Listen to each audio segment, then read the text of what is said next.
Okay, guys, bear with me today. There's enough background sound going around. You could hear the cock, you could hear the goat, you could hear babies crying, you could hear neighbors screaming and other stuff like that. But I just wanted to share something powerful with you.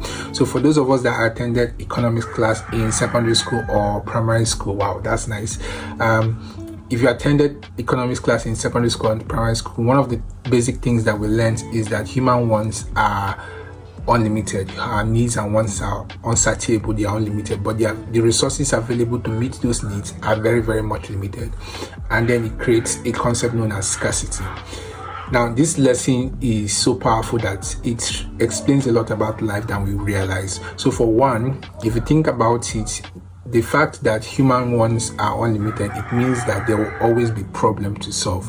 There will always be a need to be met. There will always be an opportunity to create value. So when people say things like the market is saturated or there's no space for me, that's not true.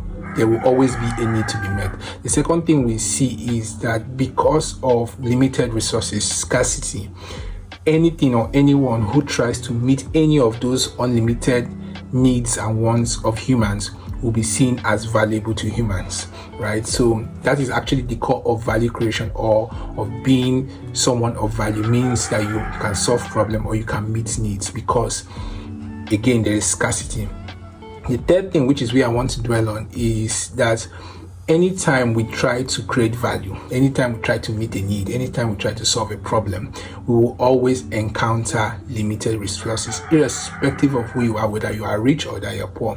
Even billionaires cannot buy 100% satisfaction. So the question is, how do we deal with this imbalance? How do we solve this problem of limited resources, available resources versus our unlimited wants and needs? Well, most of us make the same mistake. We obsess over what we don't have. We focus on the unavailable resources rather than the available resources. So we obsess over what we don't have. And this is the same mistake I made last month. I was working on a project. Instead of maximizing what I had, I chased what I lacked. I chased the unavailable resource.